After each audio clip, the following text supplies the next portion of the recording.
What's going on, everybody? Hope you're having a good week so far. Quick one before we get into the podcast, a little bit of promo time. Obviously, I have a new record out on Patrick Toppin's label called Trick. The record is called Let's Rave. Also got a few other records on there with Daddy Dino and a couple of dope remixes from Amara and Meg Ward. Go check it out on Spotify, Beatport, Apple Music, and every other thing that you listen to music on. Also, that leads nicely into this episode or conversation or whatever you want to call it. On this show, we've got the one and only Patrick Toppin. Patrick doesn't really need much of an introduction, as if you are into music in house and techno, you probably have heard his music or seen him play or both. Patrick came up through the record label Hot Creations with some of the biggest records in house and techno, really. He then started his label called Trick and has been throwing some insane parties around the world. Patrick's one of the nicest guys in the industry. I've met him a couple of times and it's always been fleeting, like at gigs or in clubs, and never really been able to have a proper conversation with him. So it was an absolute honor to get him on the show, and I hope you enjoy it. It's a really good conversation. So without further ado, Patrick Toppin. Patrick Toppin, how's it going, sir? Hey mate, you all right? I'm really good, man. I'm really good. It's I can't believe it's December already. Like, where the fuck is this year gone? It's just wild. I know, it's crazy. We're going to put a Christmas tree up tonight, man. Once we finish this, that's what we're doing. I feel like everyone's like, okay, it's early, but let's just get the Christmas tree up because it will make us feel a little bit better about our lives right now. I just want to make the most of Christmas, just milk it, because to be honest, usually I kind of miss Christmas because of gigging all the time and all that, and then by the time you come back from your last gig just fucking knackered and you're just like a zombie. So like I'm getting right amongst it. Me Christmas film every night, it's going to be mint. I think the thing for me is because I generally play in the States, and in December, like December isn't like a party time in the States as much as it is in UK. Really? And the UK is like, let's just fucking have it the whole time. Mm-hmm. And then even on Boxing Day, like Americans don't celebrate Boxing Day. So it's just over here, I can imagine it's just non-stop and not having a single day for Christmas apart from Christmas Day, and you can't relax or anything. It must suck. Yeah. I mean, I'm looking forward to Christmas. It's going to be a bit of a different Christmas this year, though, with obviously everything that's going on. But I'm still looking forward to it. I mean, you know what? I'm like actually enjoying this year. I was going to say, yeah. Is it nice to have a break? Yeah, like I am enjoying it. I don't want to say like I'm absolutely loved it. You know what I mean? I feel like I have to reel it in a little bit because people are being, hey, what the fuck? Why is he so buzzing? But I mean, I mean, I'm fortunate. You know what I mean? Like, obviously, everyone's going through stuff to do with this. Yeah. Suppose I'm in a privileged position where I can take this time to. I'm not under too much pressure, and I can enjoy certain things. You know, it has presented some opportunities to do some stuff I wouldn't have been able to, and so it hasn't been all bad for me, luckily. No, I think it's totally fine to say that as well, right? It's like you've clearly worked hard for the last how many years that you've got yourself into a situation that you can just sit back and relax and kind of assess the situation and do what you need to do. And yeah, like I'm in the same position. I'm super lucky that we can have that. But at the end of the day, a lot of people have it worse off than us, which sucks. And I really hope for them that the world kind of comes back and is better for them. What have you enjoyed about it?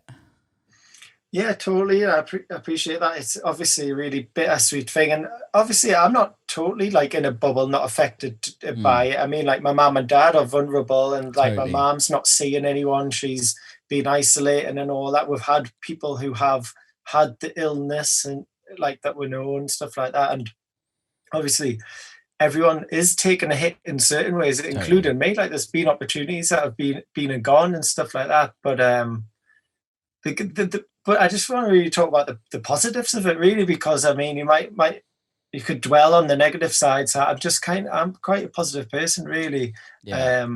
And there's been so many good sides of it, such as just really enjoying my house has been one, because I've had this house now for like 4 years, and I've never really been in it. You know what I mean? Yeah. Where are you now, by the way? Are you in Bristol? Yeah, well, I'm near Bristol. I'm in like Somerset, so I'm in the like countryside, which is honestly, like, again, it's the same for you. I grew up around here, but I haven't been here for the last 6 years. Like I've spent probably in the last 6 years, I've probably spent like 5 months here. And it's kind of the similar situation to you, is like you bought a house and you just can't live in it because you're just never there. And I guess, does Hayley tour with you all the time? Not all the time.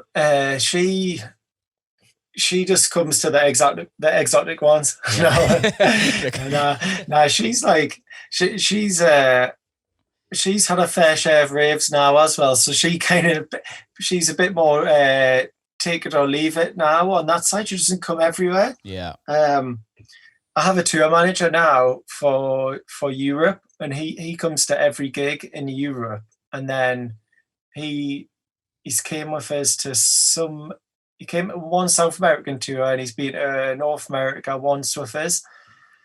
But usually Hayley will only really come if it is a longer tour, and it tends to be like North, South America, Asia, Australia.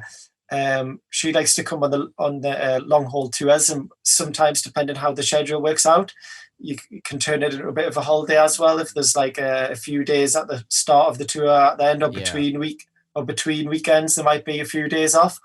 So yeah, she just usually comes to those ones. That's cool, man. How is it like? Because I'm single. How is it being married and being on tour? Because obviously you're like with somebody that you're like absolutely want to be with a lot of the time, if you know what I mean. Is it? Do you struggle with it at all?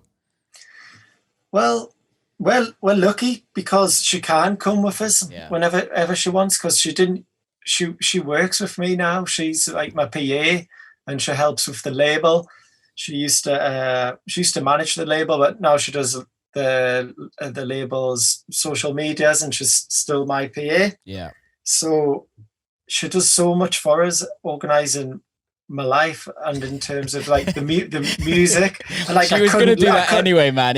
When you got married, it was just game over. She was always going to organise. Did she like pick out your outfits and stuff now? You got no, not like that. She's doing like fucking like paperwork and shit like that. It's like organisational stuff, you know what I mean? The shit that we hate doing. But she does have an eye for fashion, though, and she does always like she's my go-to person for like, is this outfit too far? Is it shit or whatever? She's like, no, she's amazing like that.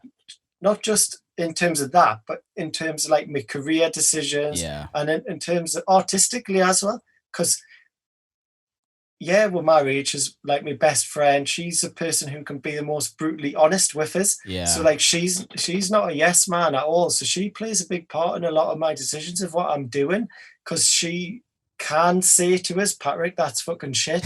You know what I mean? Like more than anyone else can. So it's been having her has actually helped me so many ways that I can't even say in terms of my career.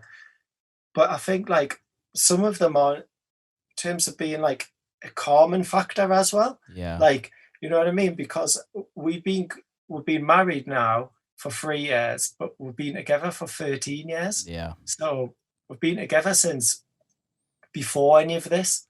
You know what I mean? Like, I love that. I love that. We've been together since like when my career took off in 2013. We had already been together for like 5 years before that. Yeah. So that type of thing as well of having a lass that type. She wasn't my wife then, but she's my partner. A serious relationship for 5 years before it even started. So that kind of reeled in the party inside a bit. Yeah. I mean, I did party a fucking lot, you know what I mean? But I don't anymore. But even when I was, it could have been a lot more had I been single, because I would have been out there like searching for a partner, you know what I mean? And hanging out there a lot more. And I think that has kept me focused, and it's definitely got us further. Then I think I would have been wasting more time in parties and stuff like that. I think there is a huge part of that, isn't there? Is when you're comfortable, when you're with somebody and you're super happy in that relationship, you don't need to search, because there's never going to be anyone better. And I think that's the beautiful thing. You don't see it nowadays that much, and that's kind of why I brought it up, because I love seeing the relationship that you guys have on social media and in life. It's just like when I saw you guys in America, it's just like so nice to see, because you don't see it often. There's like in our industry, it's like you just don't see it.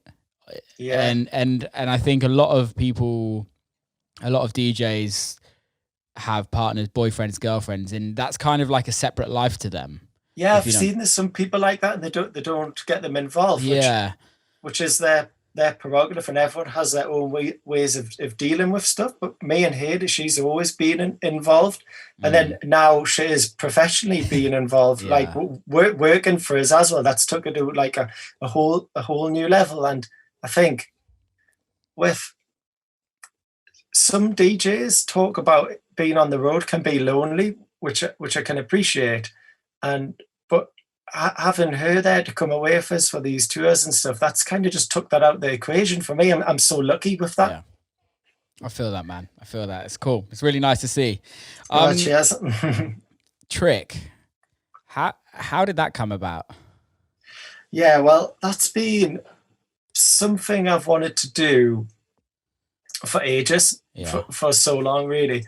But I was releasing all my music with Hot Creations when I first came through, and that was an amazing platform for me. But I felt like my music started to develop in different directions that a lot of it didn't work with what Hot Creations were putting out. Like, I mean, Jamie, I owe like my career to Jamie, so like I love Jamie. I'm so appreciative for everything he's done, and he's put out a shitload of my music on Hot Creations. I've lost track of how many songs I've had out on Hot Creations, but even though he's put out loads, he didn't take everything. He couldn't take everything. So like I was accumulating all these different styles that didn't fit Hot Creations, and I was like, I need to get these tracks out. So that was Summit. And then also just DJing and getting sent a lot of music off different artists and stuff like that, and like unsigned music and stuff.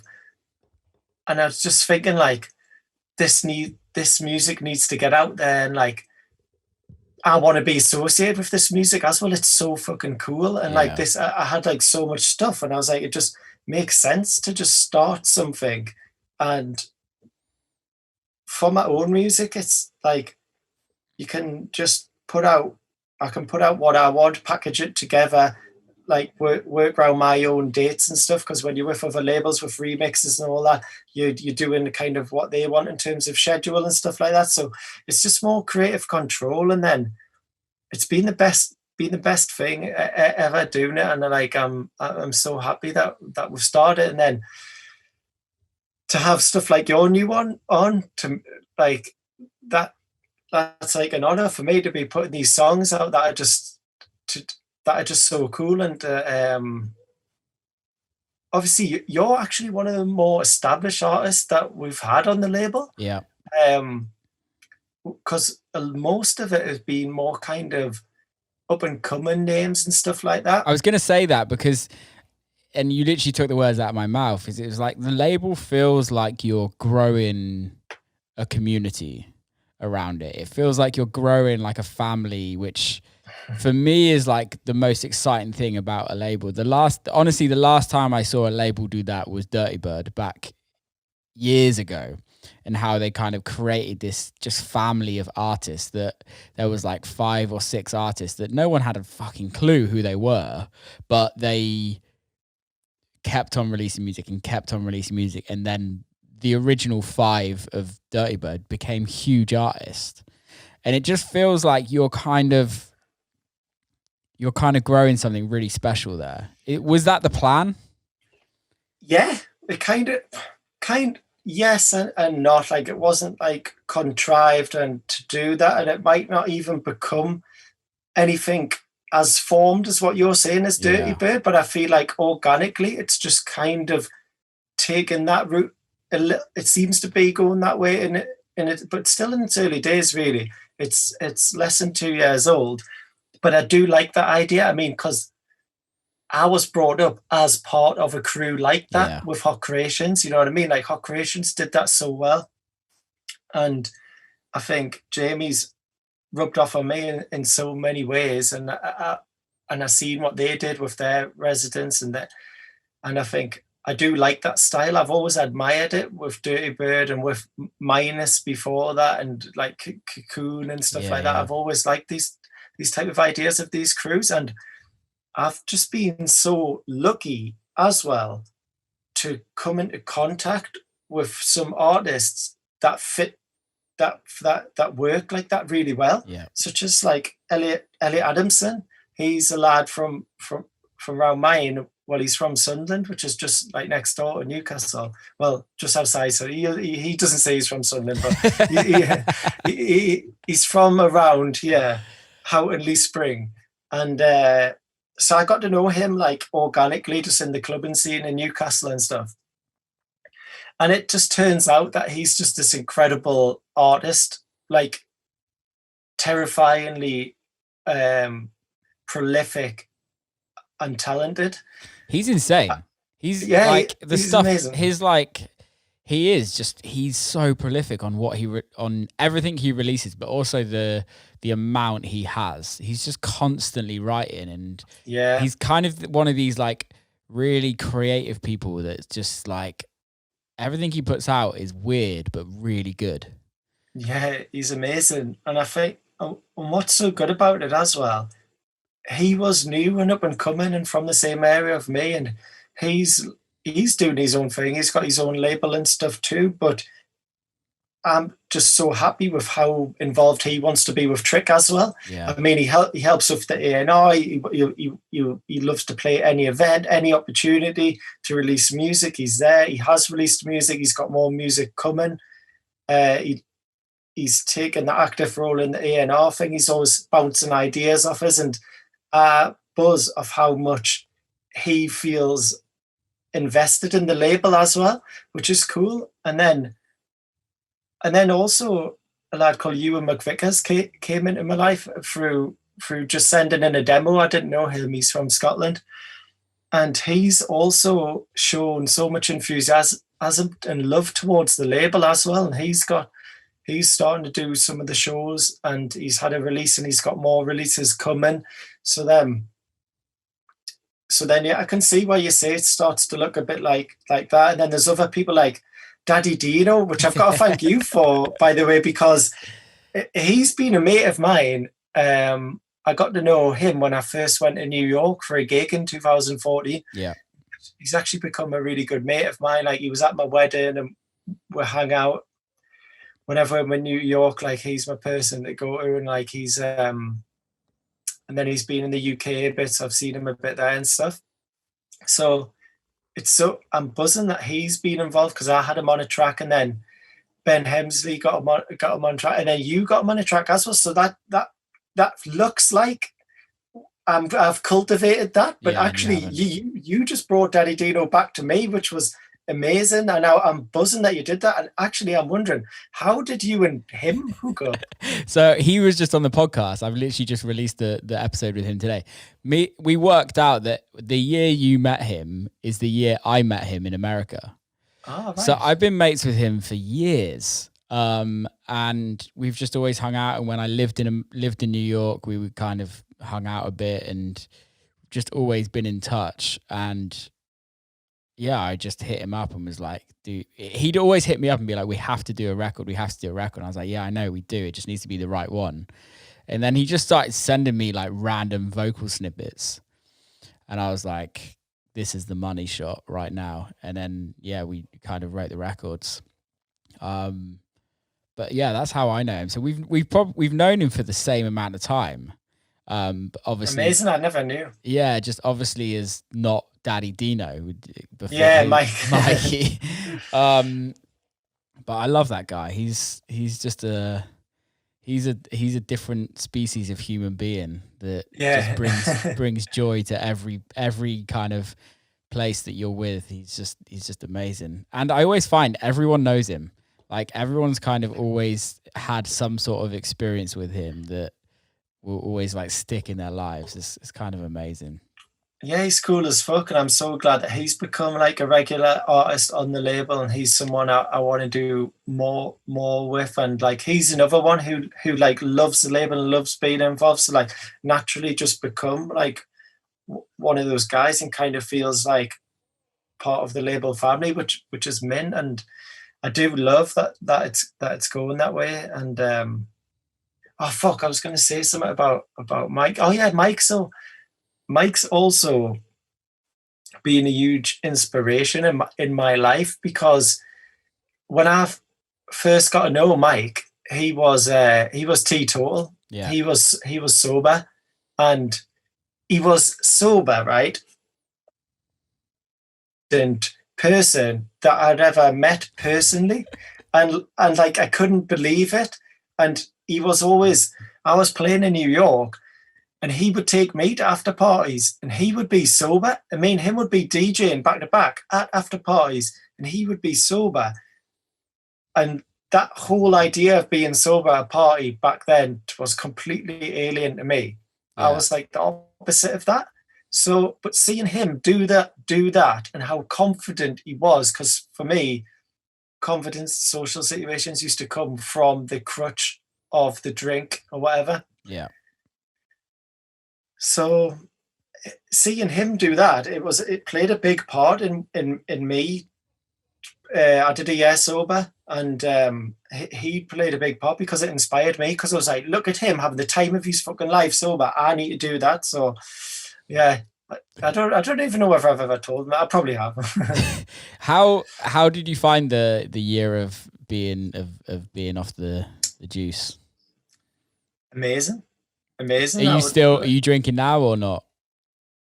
Little bit. Occasionally, yeah. Little bit.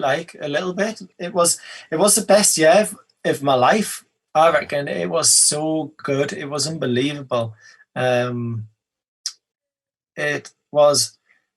I think I did it I've lost track of when I did now. It was mainly 2018, I think.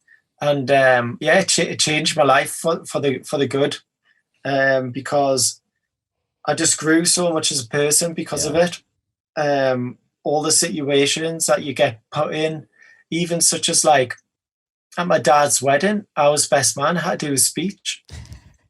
Usually I would have a drink in that situation, you know what I mean? Like things like that, like going back to back with Pete Tong live on Radio 1, doing interviews with him and all, and they're like doing loads of backstage interviews with cameras and all that type of thing, and just everything. There's so many, it's quite a sociable thing, like DJing and stuff like that. So I think I was getting more confident anyway as a person, growing just off getting put in these new situations anyway. Yeah. But then when you take the drink out of it as well, and it just flipped DJing for us as well. Like DJing is much better sober. It is so much better. Now when I play, I get like tingles down my arms. I get like goosebumps all over my hair stand on it. I have those moments.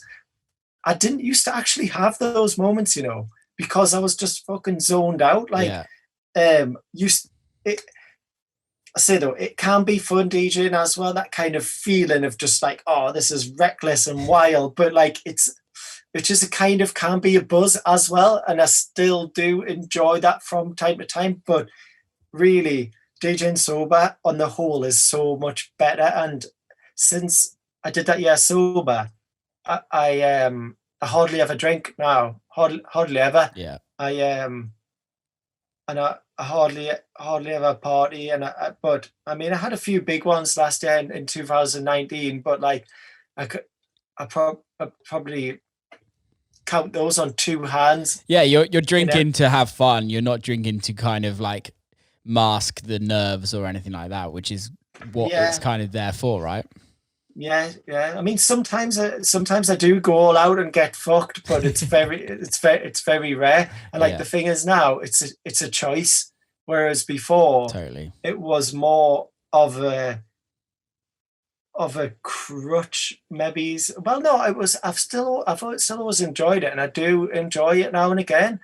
But it was more of a necessity, and like I was just in that routine if it just went hand in hand all the time. And now it's made it more fun and special, because if I do want to do that and have a big blowout, it's more fun because it's not as regular. And to be honest, I kind of like the idea of doing another year sober, and I might even do that at some point, just because it's just all the opportunities that come with it. It's just easier. I mean, now it's not even like, I don't even find it hard to do it. Like I enjoy but yeah, anyway, I'm ranting it on now. But yeah, I don't. The thing is, I don't want to preach about it too much, because I don't want to be that guy. But there's been times where I've been holding my tongue, because I've been like, "Do you realize how fucking good it is?" Yeah, do you know what I mean? It's weird because I actually got an email today from somebody that's like, they do like a sobriety podcast, and they want to talk to DJs about being sober, and I'm like, I've pretty much always been sober. Like, for me, it's just because I don't like it. I just doesn't agree with me. It's not because I've had issues with it. So I always find it weird when someone's like, "Oh, you're in sobriety. How do you find it? Blah, blah, blah." And it's like, well, it's just normal life for me, because I just don't like, I wish I liked beer, but I fucking can't stand the taste of it. So that's why I don't drink. But it is weird when, I don't know if you find that, where like, it's not really been an issue in your life. It's not really affected your life. No, it's never been an issue for me. I mean, like, I think I have spoiled some gigs with it and not enjoyed the gig because of the mental state I've been in, which is so stupid. That's been the thing. That was one of the factors that led us up to that year. It's like, I got in this for the music, and I have these amazing opportunities. I want to enjoy all of them.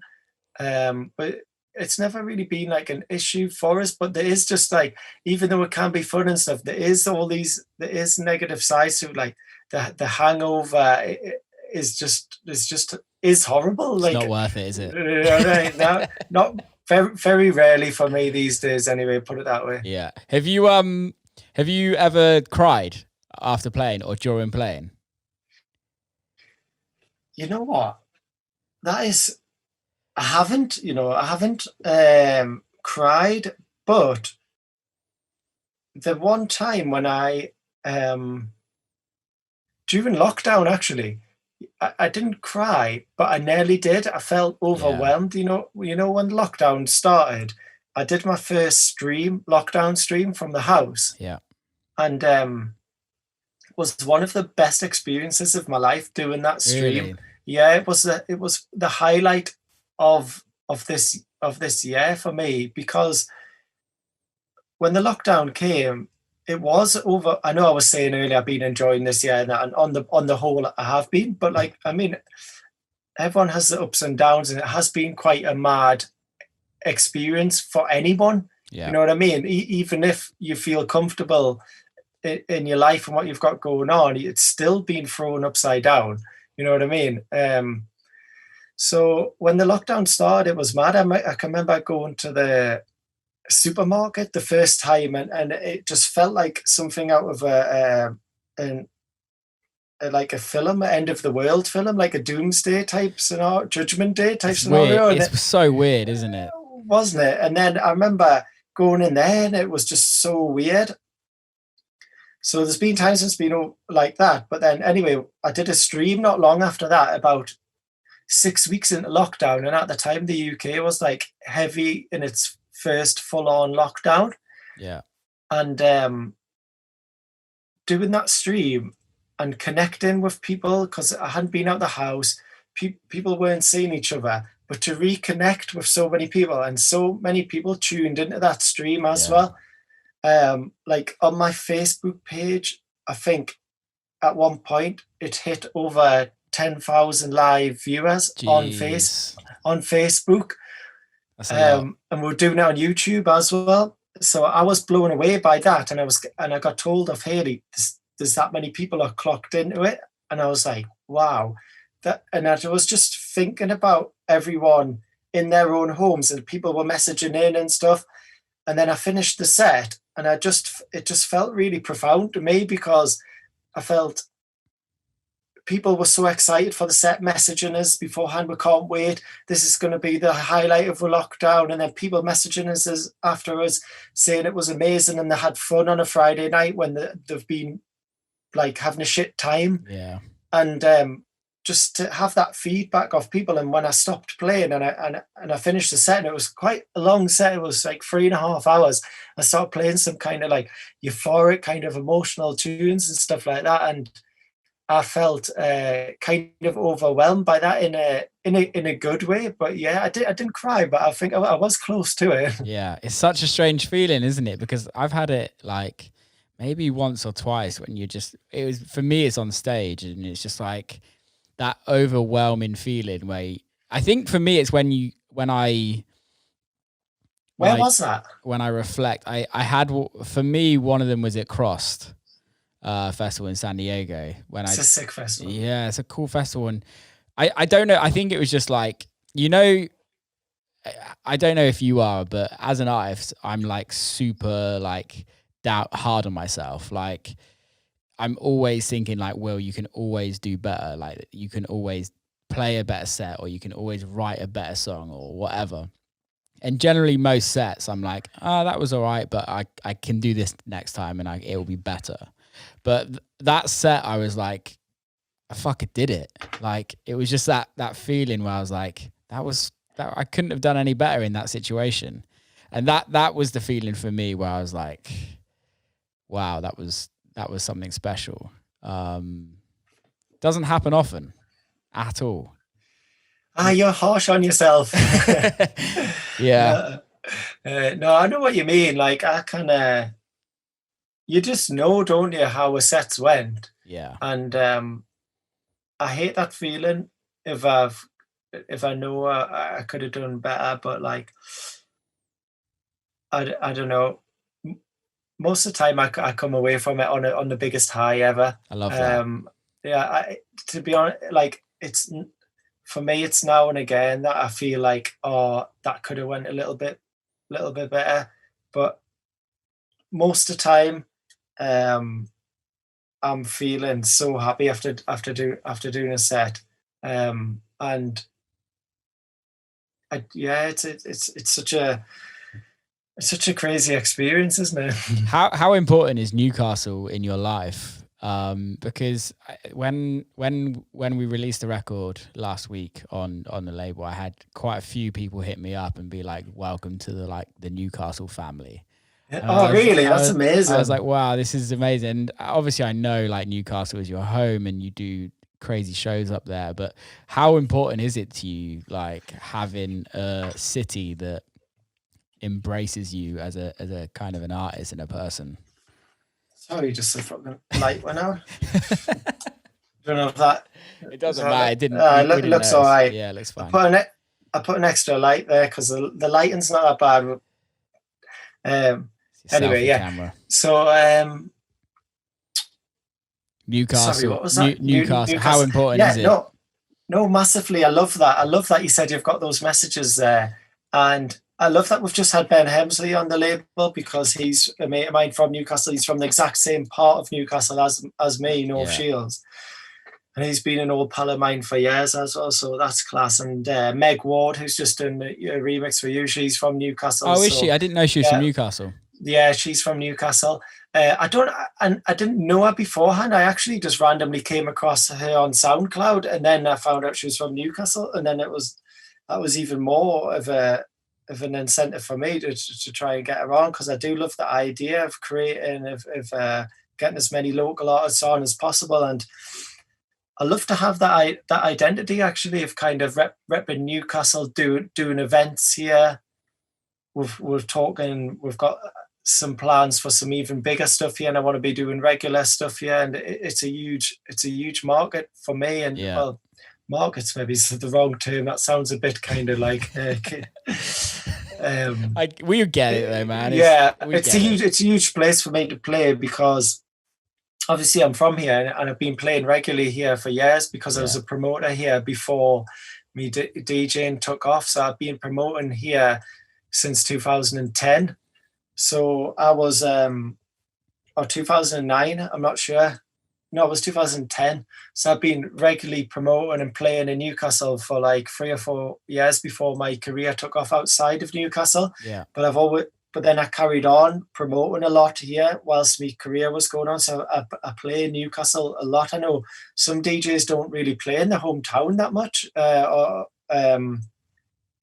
I've been, because of that promoting before, I've had that connection there. Yeah. And it's always so special playing here, and like the amount of like love I get from people from here is amazing. And that blows me away. And I still live here as well. You see, most of my friends are here, my family's here. So I've never lived anywhere else. Well, I have lived in Edinburgh for 3 years, but that was for uni. Yeah. For university. But then I've been toying with the idea of moving at various times. I was going to move to London. I was thinking, I need to be in Melbourne. I need to be in LA. Yeah, you have a crazy following in Australia, don't you? Yeah, Australia's like my second home. You're like, every time I see, like, I remember, I think it was like a couple of years ago, and you'd like done like 3 or 4 tours there, and I was like, Jesus fucking Christ, how can you tour that much in Australia? Because like my experience of Australia is not your experience, clearly. How did that come about? Well, it's this guy called Mike Toner. Yeah. Do you know? I know Mike. Have you worked? Have you? Yeah. To see 2 of you. He doesn't, but I've done shows with him at Revs. Right, well, you should tour with him, right? I should, but he doesn't take me. He will. He is the man. You know what, with him, right? I actually owe a lot to him in Australia, because my first international, I mean, I had done a few gigs around Europe, but I think I possibly went to Australia before I went to America. Yeah. Which I think is quite a rare thing, maybe. And Mike basically took a gamble on me, because he says he does one tour every year where he does it for like passion, basically, like not based on whether he thinks that artist is going to be able to pull a crowd and sell tickets and fill venues. Yeah. He like takes a gamble on someone who he's like into. And he wasn't he got into one of my first releases called Any Amounts on Hot Creations. It came out before Forget. So it came out in 2013. And off the back of that, he messaged us and said, do you want to come and do this tour? And I was like, fucking obviously. So I did this tour over there. And me and him really connected as friends as well. Like, Mike's a good mate of mine now. And he's so good at his job of being a touring agent and also promoter in Melbourne. And I connected with Australia because I had a lot of friends who moved there. It's quite a common thing in the UK for people to go and live in Australia. So I had loads of pals there. So, and me and Haley had always wanted to go there. So I was just so keen to go there and like always make the most of it. And I was always like prioritizing it over territories. I'd be like, because we've got friends there. We just connected with the place. We just love it. So like, I'd be like, I'll go for 3 weeks. I'll go for two weeks. I'll do 2 tours a year every year. And Mike was really, really putting us on really good shows and stuff like that, and it just connected with the Australian people, and then all the British lot who are over there, because there's a lot of them there as loads, well. Yeah. And luckily it's just kind of came together where outside of the UK, Australia's my biggest place to go, and like arguably as big as the UK in some ways. I mean, some of my biggest shows I've done have been there. Like, I can't remember how many was that. The last big one I did, it was 5 or maybe 5.5 or maybe 6,000, and it was crazy, man. And we've done a few shows like that. I think we've done 3 really big headline shows with myself, where there've been like 5, each of them 5,000. That's amazing. Amazing. And then also the scene there's just so good. I know some people haven't connected with it, but I've just always had fun playing there. Yeah, see, I'm the opposite. Like, and this is no disrespect to Australia. I wish I could have connected to it, and I'm sure it will come. Yeah, I think. But it's just takes so long. It's not that. I think for me, it's just finding the right home there when you're just like, I don't know. It just feels like there's so many factors there to. Yeah, I don't know. I don't know why I've connected with Australia so much, but I'm so glad I have, because, say for instance, I played at a festival called Rainbow Serpent Festival. Yeah, and it was the most fun I've ever had playing at a festival, hands down. The most enjoyable time I've had DJing. That was sober. And you've played some festivals, like, yeah, man. I've been so lucky, to do them, and that is honestly the most fun I've ever had at a festival, the DJing. And even afterwards, I then went and got involved, and I think that's when I ended up breaking my year. My year sober, actually. After my set, I stayed and I got involved, and I stayed there for 24 hours and enjoyed the dance floor and listened to other DJs, which I rarely do these days. Like, I used to be a raver like that. That's like, some DJs don't come from that background of being a clubber. Some of them are more, they've come up through the production side, but not so much being in the clubbing side. But that's what got me wanting to be a DJ, because I used to love going to events and listening to DJs, and that's something I've lost over the years. I haven't been doing as much, and I did it there for the first time in ages. And I can remember just being blown away by it. I remember listening to Patrice Baumel's set and Matador's set. He's amazing. Both of them are amazing. Yeah, amazing. And I came back from that, and it was the last gig, because every year I take off a period to make music. Yeah. And it started off as being February every year, for a month. And then it's progressively got a bit longer and longer. And I think last year I did 7 or 8 weeks, but I also tie it in as a time, because my birthday's in February, for a holiday as well. Yeah. So it's like my time off to recuperate from the year, like get my sleep back, like try and be healthy, diet, train, and my main time for making music for the whole year, because I find it hard to make music when I'm touring so much. I do bits, but that's my main time to make it. So anyway, after Rainbow Serpent, that was my last gig, and I came back home and I went in the studio and I made a song of mine called Snide, what come out on Trick last year. Yeah. And that was completely inspired by the experience of listening to Matador's set on the dance floor. I don't know why I've went off on that tangent, but I just, I do kind of, because since I've been DJing, it's changed my whole relationship with music, because I used to just be in the house listening to electronic music, house music, techno music, disco music in the house. And now I very rarely listen to that in the house. I'm the same. I'm the same, man. Yeah. I only really listen to stuff if I kind of want to reference, or if I want to like if there's like the odd night where I'm like, okay, let's just have a party in my house by myself and put the speakers on and listen to some music, but it's very rarely I would go to house and techno or anything kind of electronic to listen to. Why do you think that is? For me, it's because I am always trying to pick apart a record. I'm like, how did they do that? Okay. How did they do this? That's why I've I didn't come from the rave. My first experience in a club was DJing, and that was when I was like 13. So I never went. 13? Yeah. What? So when I first started, I did go and rave, but I always just wanted to fucking DJ. I never wanted to be on a dance floor.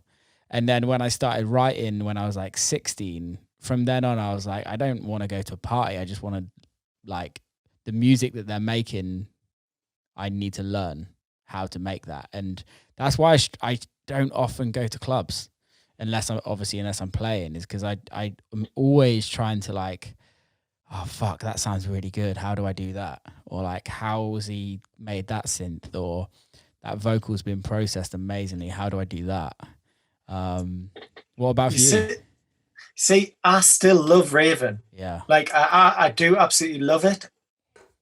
I do enjoy listening to music, electronic music in the house. It's just not my number one choice. I choose to listen to other stuff, but I still do enjoy it if I listen to it in the house. But I think just because it's my life so much, you know, like finding music, making music, hearing what music's out there and taking it in, absorbing it.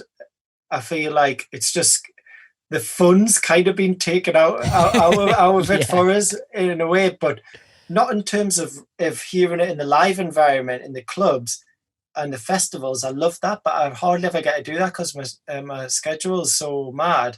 And then also it can be, depending where you are, it can be not that enjoyable also because you kind of can't get lost in the moment because people recognize you and all that. So that's see, for me, I was like starting to get shows booked in for next year. And I haven't done a single, I've kind of refused to do a live stream. Like I've kind of for me, like live streams they're not for me personally. But I think why is that? I seen Solomon did a post about a similar type of thing. I don't think he's done one, and he said he wasn't going to do one, and it wasn't for him. Yeah. I think for me is like, I know people would like it. I really do. I'm pretty sure if I did one, I know people would like it. But I just don't think I'd enjoy it. Mate, you know what? I honestly think that you're missing out, and I think you should try one. Do you reckon? Seriously, I've done 3, and I have another one. I'm about to announce another one. Yeah. And I told you that story about the first one. It was unbelievable, man, and that type of. I know it's not what it's not. It can't replace what it was, but this is the situation, you know what I mean? So totally it still does. Well, for me it did connect like that. And then I did another one which was for Insomniac, and I did that from Digital in Newcastle, a club. That one was good, but it wasn't the same for me because it was pre-recorded, that one. You see, the one where I did it in my house, it was actually live, like it. Yeah. Whereas the one in Digital, we recorded it and then put it out live because of the time difference, and it was just because the way they wanted the production done on it. And it was the same with the Edinburgh one I did, because we had like a drone, different camera angles and stuff to get the production better with post-production. It was better to put it out that way. So the pre-recorded ones for me didn't hit anywhere near like that first live one, and my next one is going to be probably live again like that because it was such a buzz and I can't wait to do it again.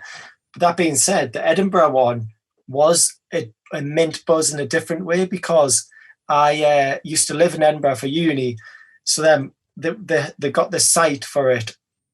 It was unbelievable, and this historic site, and it just looked spectacular. And Terminal V, they got all the production in, so they had like lasers, they had Trick shone on these monuments and everything like that, and that in the sunset, it looked like Grand Theft Auto, like where the light was amazing. So that was such a buzz, because I was like, hey, how the fuck am I up here playing with all this shit? It's class. And even though I knew it wasn't going out there, it was such a buzz. And yeah, I don't know. I think maybe you should try. You know, I mean, you don't know how long this. I don't know. Hopefully, this doesn't last much longer. But what's your thoughts on social distanced events? Yeah, I've done. Have you done any yet? I've got a few coming up next year, Cool. but I've been asked to do some, but all of them were in America. So the next one that I'm doing is in January, which is in London. And I'm shitting my pants. I haven't played. Man. I haven't played in 10 months. But it's like riding a bike, mate. Yeah, it is. Do you know what I mean? You'll be sound, but the social distance gigs have been amazing for me. Absolutely class. I've done 3. Yeah. I did this one in Newcastle, and that was the first one I did, and that was unbelievable, man. It was like 2,500 people there, and it was like a big festival stage. Everyone had their own little platforms, and it was amazing. And loads of people slagged it off online, not people who had been. Like, I didn't see one negative comment of anyone who had been about the event and about the vibe. Was that the Virgin? Yeah, the Virgin thing. That looked amazing. It was amazing, and everyone who went was singing its praises and being like, it was class. It was the best day of the year. It made it saved with summer. These were literally people were saying shit like that, and I felt like that, and all my friends felt like that, and it was so good, and it wasn't even that much difference. All the people slagging off online were the people who weren't there, who would be like, oh, this looks shit. What the fuck's that? But all the people who had went were like, no, it was mint. Yeah. So you always can get people saying stuff like that. And to be honest, it was absolutely mint, and it wasn't even that much different to a normal festival, because of the production, the size of it, and usually the crowd was spread out so far. Usually there would be about 20,000 people there, filling that amount of space.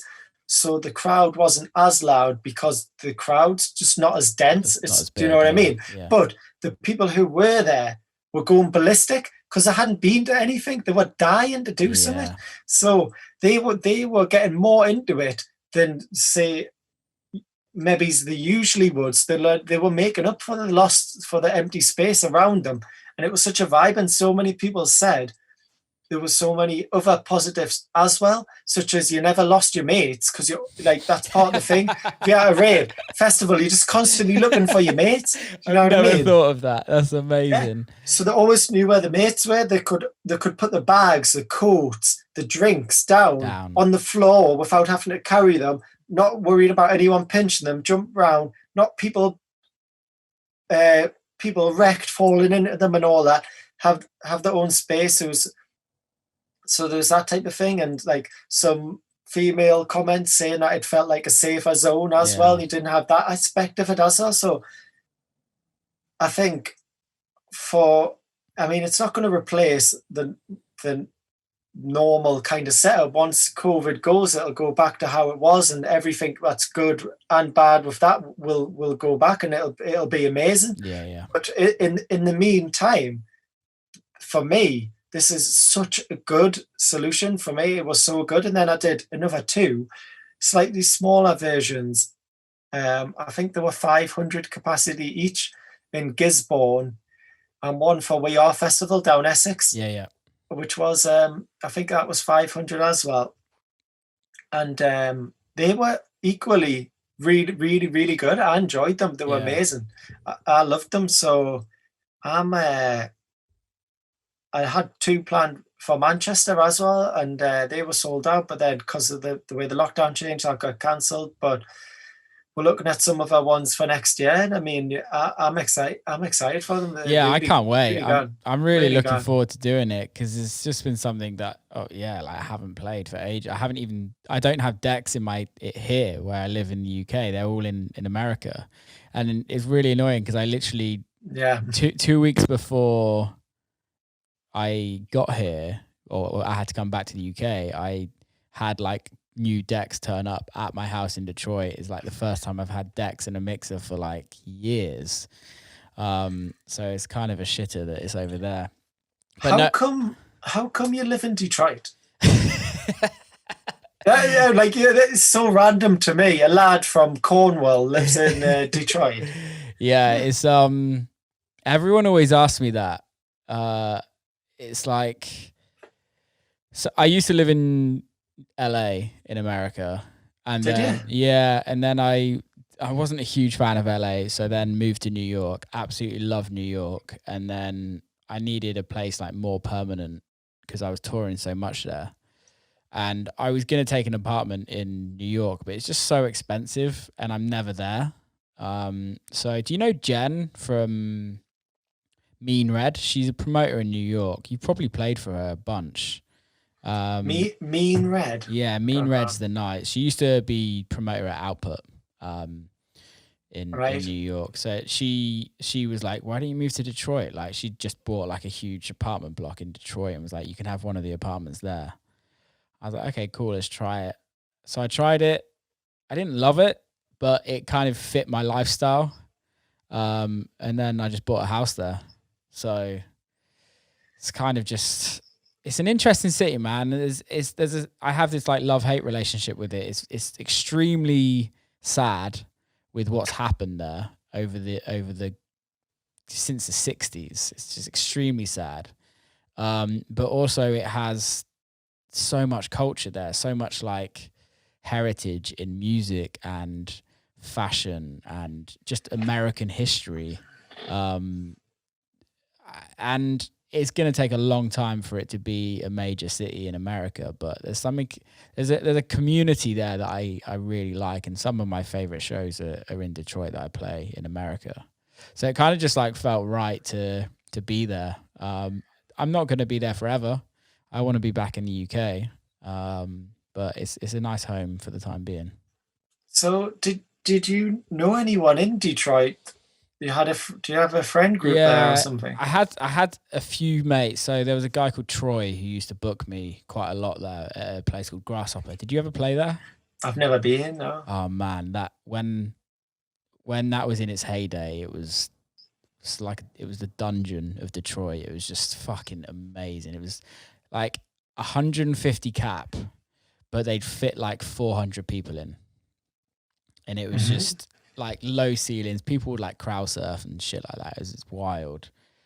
So I played there quite a lot, and just I built up some friends from obviously the Dirty Bird crew. There's a few people that used to work with Dirty Bird, live in Detroit. So cool. Built up a cool friendship group. It is strange moving to a city where you're like, I don't have any family. I don't have any like close friends. But it's definitely changed me as a person, 100%. It's made me feel extremely grateful for what I have in the UK and how I was brought up as well. Whereas I never really saw that in LA. I never saw that in New York or anything like that. That's cool. Whereabouts in LA and New York where you living? Because I love LA and New York. I lived in Silver Lake in LA. I've never been there. I've heard about it. It's like just full of hipsters, really. It's just, I need to go and check it out. Yeah, man, go. It's a cool place. It's the part of LA where you can like walk around and you don't have to drive everywhere, really. It's just a bit more chill. It's a bit more like villagey vibes. I think my mate was living there, actually. I think pretty much anybody that we would be friends with would be living in Echo Park, Silver Lake, or like Los Feliz or something like that, on like LA, on like the Los Angeles Hills or something like that, Hollywood Hills. Yeah. And then in New York, I lived in Williamsburg. Of course I did. Oh, nice. I love it there as well. Man, I would move to New York tomorrow again. It's just, for me, it's just a place I absolutely love. I love it. I do. It's like, I proposed to Haley in New York, really? and me and her moved there last May in 2019. We lived in New York just for a month. I remember because you played Dirty Bird Camp Out, didn't you? And I think you were coming to the end of living there. Dirty Bird Camp Out was an amazing gig. I've had some good gigs in Detroit as well. Like every time I play at Movement, that just feels so. I think I've done Movement 3 times now, and every time I do it, that's just so special to me. Being in like obviously with the origins of techno there, and then the backdrop of the General Motors building and stuff. It just looks amazing. And then I've been at some wild after parties in Detroit as well. Actually, last year I did have a mad one in Detroit last year. And I played an after party for Kevin Saunderson at this club. It was like, I think it was like a bowling alley. Do you know it? Yeah. I played there. Magic Stick it's called. Yeah, I played there. I think I saw you. You might have. That was one of the times where I was completely fucked when I played the after party, which I rarely do these days. And then we went from there to some after party in this like abandoned building. Basically, it was like this dilapidated building. We went downstairs, but it was really grand, and it had like red candles, and it felt like we were in a rave in hell. It was a fucking amazing, man. Kenny Glasgow was playing, Dubfire was there, loads of DJs were there, and it was just I think it was some type of illegal rave. It was unbelievable though. And then also that old Miami, what Seth Troxler did. I went to that one. That one's with Jamie. That sucks that old Miami's not. It's still there, but they don't do that at Movement anymore, which is a shame. But it's the one thing that I find in Detroit is that because it's a little more lawless than the rest of America, it's a little bit more like, there's just no cops, pretty much. There's barely any cops, and the last thing they want to be worrying about is shutting down a party. It's changing a little bit now, but you can throw parties in like illegal areas. Like last year we did a party where you had to like text a number to get, like the old days, like you had to text a number to get the address, and then they get sent the address and then come down. And it was just like, you can't really do that in cities nowadays. Whereas in Detroit, you can still get away with it a little bit more. Yeah, it was definitely, it had that kind of lawless, really kind of slightly dangerous but fun vibe to it. Honestly, that was one of the best days I've had that in Detroit when we were in the after party. But the guys that run Movement, the Paxahau guys, they do an amazing job in that city as well. Like they've really kind of brought back the heritage of techno into Detroit and do this crazy stuff. And there's a lot of really cool promoters in Detroit that put on like really small kind of underground parties that you don't really get in the major cities, because you physically can't afford to put them on because venue rent is so much money and things like that. Whereas in Detroit, it's cheap. Property's cheap in America, in Detroit. So, I played another small club in Detroit. It's always been Detroit actually. Actually I didn't play it. I just went to another after party. It's good. It's good fun. It's good fun, man. So obviously COVID is shit, but what's the plan for 2021 for Patrick Toppin? Well, who knows how it's going to go? Like, you know what I mean? Like, we're just kind of putting stuff in the diary now and hoping things can go ahead. There's so much exciting stuff. Got some big Trick shows planned because we had some amazing stuff planned for Trick this year. Yeah. And then that was disheartening. And then I had some really good gigs for me. And I was like, oh, fuck's sake. And I was a bit like, will my stars align in the same way again, or have I missed these opportunities? Was this my time for these gigs? And but you can't really dwell on it too much. And then some of the things that have been cancelled have been rearranged for next year, luckily, and some of them haven't, but some new opportunities have came around and stuff. So I'm really excited. Just it's the idea is we had just started. We've done the first series of events. We've done five events with the label, and they were amazing. Well, last one we did was at the Warehouse Project in Manchester. That looked insane. Mate, there was 8,000 people there, man. Fucking wild. Right? Man. It was so good, and the venue was amazing. And we did the train station in Amsterdam. That was amazing. That was fucking so good. Did the launch party in Newcastle, which was like 5,000 people in Newcastle, which is like people don't do stuff like that in Newcastle. And then what else did we have? We had Derry. That was amazing as well. I think that was 3,000 people in Derry. And we did London at E1 as well, which was cool. Do you know what I love? What you guys do with the events, and it's only from what I've seen online. But you actually put time and effort into the production of the event, where you're not just rocking up to a club and just putting a lineup on and hoping people. You're like actually giving people, like, people are paying to see you, right? A lot of people have seen you already. A lot of people haven't. But you're giving them an experience that no one else has given them. Yeah, well, that was the idea. I didn't just want to do what you said, just like put the trick name on the flyer and that be it. I wanted to build something bigger than that. So spent a lot of time creatively and also invested in it a lot. Yeah. And then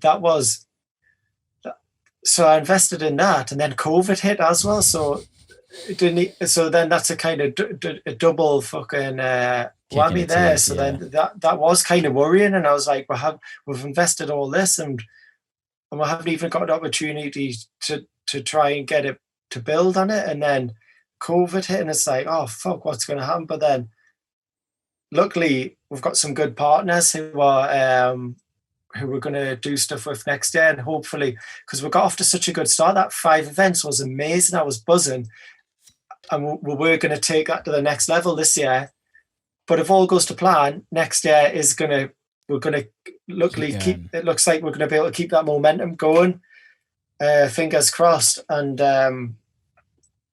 we can build on it. And I'm just excited to get that. I'm excited to see how we can keep going with it, because it's a really fun project. I love it. I think at the end of the day, man, I think what you're building from the outside, from somebody in the industry from the outside, is like you're growing something that's going to be around for a very, very long time. And it's so nice to see somebody doing something different and refreshing. It's like finally somebody's invested in themselves, and I can promise you that it will pay off in the long term. I promise you, man, it'll be worth it. Well, it's so nice of you to pick up on it, and it's meant to hear that. And then it's been, you know what, it's been such a fun side as well of starting the label, like the creative side of like stage design and venue dressing, and like along with like curating the label and curating the artists on the events.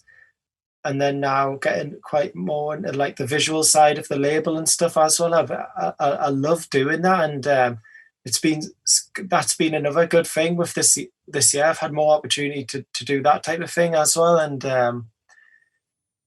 I'm just like, I just love doing it. I mean, you're probably the same. Like it's our passion, isn't it? So totally. Like I work every day on various things, whether it's in the studio, the creative side of Trick, the A&R side of Trick, or even more on the admin side of Trick, or even the DJing career. To be honest, I spend most of my time on the business side of stuff more than I do actually making music. Yeah.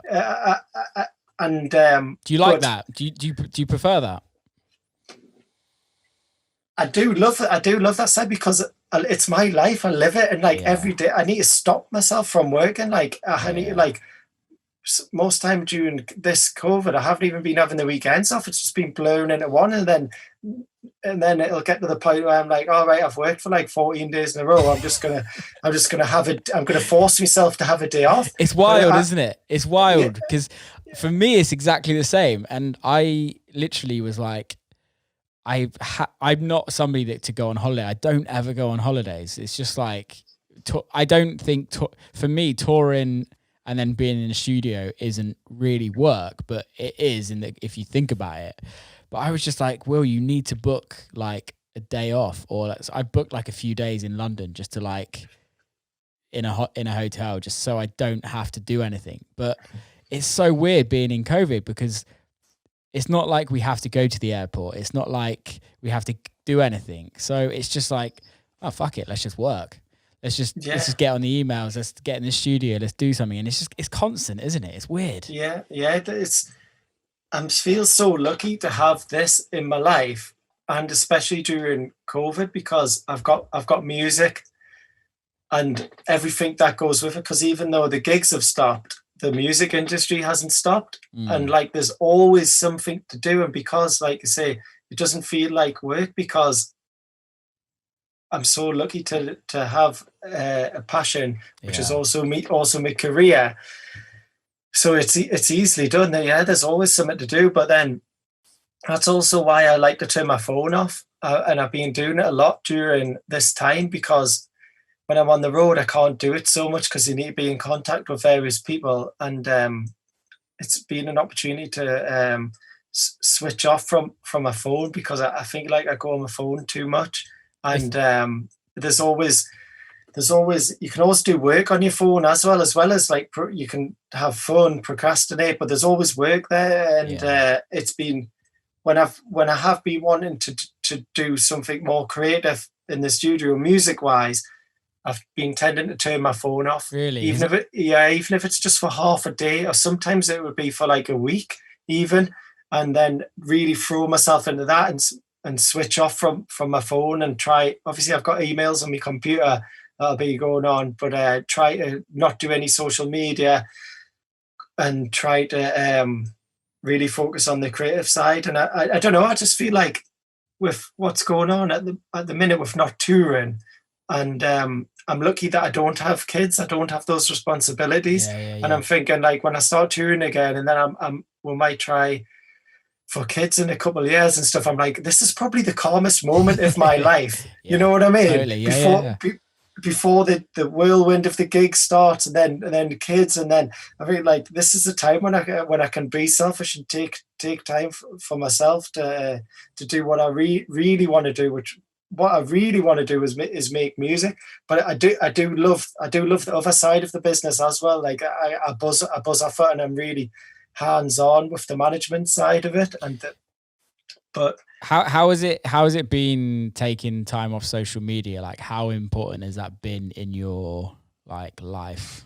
I've still been doing stuff because I enjoy that as well. You know what I mean? I do it all myself. I could never give my social media to a lot of artists have companies there's professional companies that manage people's pages and stuff like that. And I couldn't do that. I enjoy it so much. I enjoy the interaction. I enjoy presenting stuff how I want to present it. I find it is a creative pursuit in a way. And but I just need to sometimes pull myself away from it and able to really knuckle down in the studio and try and get some stuff out. Well, it's also, social media is as mad as it sounds, it's also still work for us. Like, it is work. Like for me, like I wouldn't if it wasn't a way to interact with the fans and kind of give back to the fans, because I think social media is a lot, like we ask a lot from our followers, but also we also give a lot back by being able to interact with people that 10 years ago you couldn't have had a conversation with your favorite DJ, where now you can. You can slide into their DMs and you can have a conversation with anyone really. And it's amazing, but also there is work, and it takes a lot out of your day if you're constantly on it, and I know you're on it a lot. But it's interesting that you kind of you've done like a week with like nothing, like not even phone. Does that like I've done that during this year. I think now I've maybe done that now about 5 times this year, where I've done like 5 or 6 days or a week without my phone. During this lockdown. I've done it quite often, but it's something I've been introducing over the last couple of years. Like if I say, like at the end of the Trick launch, when we did those 5 events, because I was touring all the time as well, away from the Trick events, and that was the most knackered I've ever been in my life. At the end of that November, after that warehouse project, we flew to America, and I think I had a gig in LA. I'm not sure. And then I had 5 days off in LA, and I turned my phone off in LA. And there's sometimes, if I get those windows throughout the year where I can't do, and I just say to people, look, I'm not doing any social media. And so sometimes I'll turn my phone off, but I will be on emails working still. I just won't have the phone. But sometimes I'll be like, I'm not even in contact. I'm not even on my emails. So we'll plan everything. So like, there's no deadlines. Nothing needs to be done. Not talked about. And like, I think I've only done that about 4 times in my career. No, maybe it's 4 or 5 times where it's complete shut off. But I need to do that now and again for a full-on reset. I've never done it, but you're kind of like inspiring me to do it, because nothing's that important, right? It's amazing, mate. It's so good for you, and like even like not going that extreme, still having the emails on your computer, still even having social media on your computer, but just not having on your phone and turning it off. It just helps you be more in the present and be. I just enjoy my life more when I don't have my phone. To be honest, I fucking hate my phone. I do love it, but I kind of yearn for that time before phones. But I don't know if I'm a very nostalgic person, and I don't know whether I'm just like, oh, grass was greener when I was younger type thing. But I do. The phone adds so much to my life as well. But sometimes I just get overwhelmed by it, and I have and I just feel happier when I don't have my phone sometimes. But the social media and WhatsApp to me mates and all that does make us really happy as well. But yeah, sometimes I've just got to step back. Yeah, I think it's important to be able to also like accept that you want to be on it and you enjoy it, but then there's times you have to step away when the work needs to get done. And it's also the thing is, like, I feel bad because I don't message my mates as often as I should. I've got like people. I've always got emails or WhatsApps or Instagram inboxes or text messages. There's always I'll never get back to everyone, or just constantly have my phone in my face. And that's not even talking about people I don't know online. Like I would like to reply to every follower who messages us, but it's physically impossible. I can't even reply to my mates who I know and like family who I love, because I just feel like overwhelmed. I feel like there's only a certain amount of energy I can have per day to do productive things, and most of it I put into my career. So like I kind of neglect me WhatsApp to people I really care about. But I think it's just because I'm pushing myself so hard every day that by the time I'm like, I don't have any energy left to do it. But that's something I need to try and get a better balance of. I don't know though. I think it's worked for you, right? Like you're at where you're at because of what you've done, right? You've not got where you're at by not fucking doing any work. Yeah, I enjoy it. I am like a workaholic, definitely, but it's fun. But then did you watch that Michael Jordan documentary? Yeah, man. Everyone watched that. And then I thought I was like into what I'm doing. And then I see him and I'm like, fuck, that's a whole different level of beast that. But like I found that really inspiring as well. Same. I watch a lot of those types of things. Like people like Ed Sheeran. He has a don't know if you like his music, whether you like his music or not, but he has a documentary on I think it's on iTunes or Apple TV, and it's just so inspiring. His like work. Oh, really? Dude, it's insane, man. I'm gonna have to watch that because I love stuff like that. Like I see, like the Travis Scott one, the Taylor Swift one, things like that. Just really have just massive respect for them, and I just see that type of thing, and I find that inspired. So I'm definitely gonna watch that. There's a new one on Netflix which is the Shawn Mendes one. And don't get me wrong, I'm not a fan of Shawn Mendes' song, but I respect everything that he's done. He's one of the biggest artists in the world. And then I watched this. It's kind of the same as the Taylor Swift one. It's the same as all of them, really. But he's like 22 years old, selling tens of thousands, like stadiums, 106-day tour, non-stop. And you're just like, you're 22 years old. You're touring 106 days in a row. And you're just like that. Like, I'd love to do that.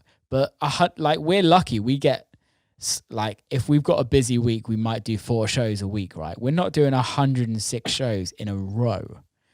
And you're just like, how is somebody wired to do this crazy shit? And we think we have it like intense. They have it on another level. Yeah. Obviously, that type of celebrity and stuff must be so intense. But then, also though, some of our schedules can be ridiculous because a concert doesn't go on till 8 in the morning. That's the thing. You know what I mean? So you can be doing like basically night shift for 4 days a week and travel different country to country in between. So it can be intense. What's the most shows you've done in in one, like 24 hours?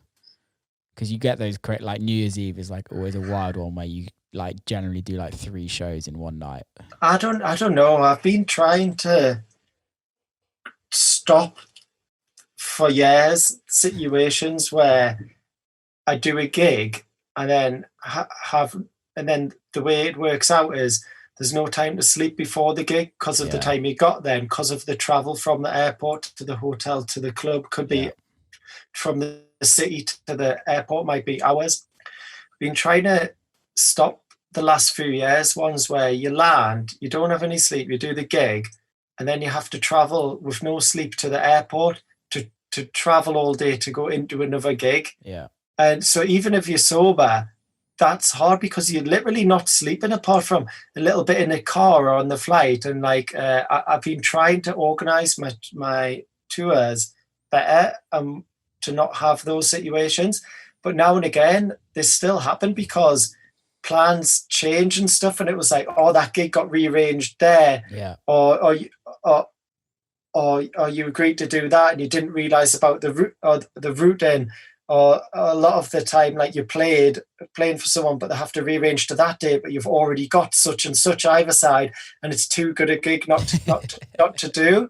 But those ones can be heavy, and I can't remember, but there's been a lot of occasions where like I've just been like a zombie running around. But I think one of the May bank holiday is always quite a mad one. Yeah. Because doing like I think I did like gigs on the Friday, Saturday, Sunday in Europe, and then one of them it was straight from the gig to the airport to fly to Detroit. And I remember that one I had some sleep on the flight to Detroit, but a lot of the time it can be really bad sleep, really. Yeah. I remember being on that flight and I was like, I'm 100% when I get there going to do the gig, because it's one of those ones where you had to go straight to the gig, doing the gig, and then I'm going back to the hotel and going to sleep. And then Jamie Jones was on the flight, and he was like, "Oh, do you want to come out with us?" And I ended up going out the window. So after doing this intense weekend in Europe, I ended up going like on one in there. But that can happen. But I think the most intense period has been every year for me.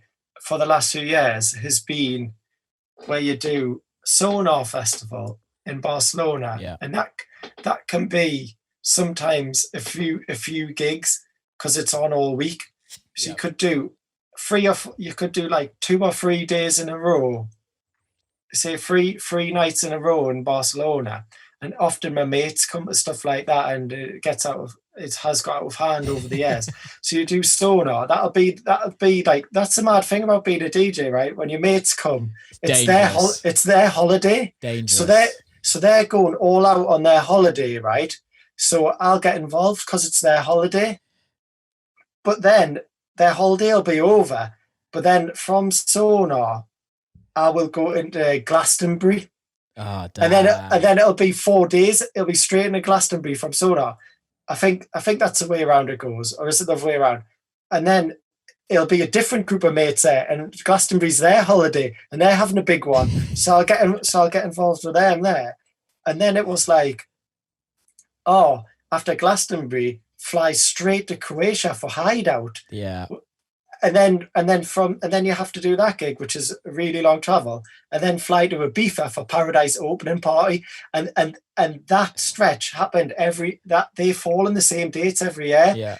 And I used to do that. Obviously, enjoyed, have the time of my life with my mates, but then I would be absolutely dead. And things like that are what made us go sober, because doing runs like that and getting involved is just a nightmare on your body. It's hard enough sober, and it's much more enjoyable sober. Yeah.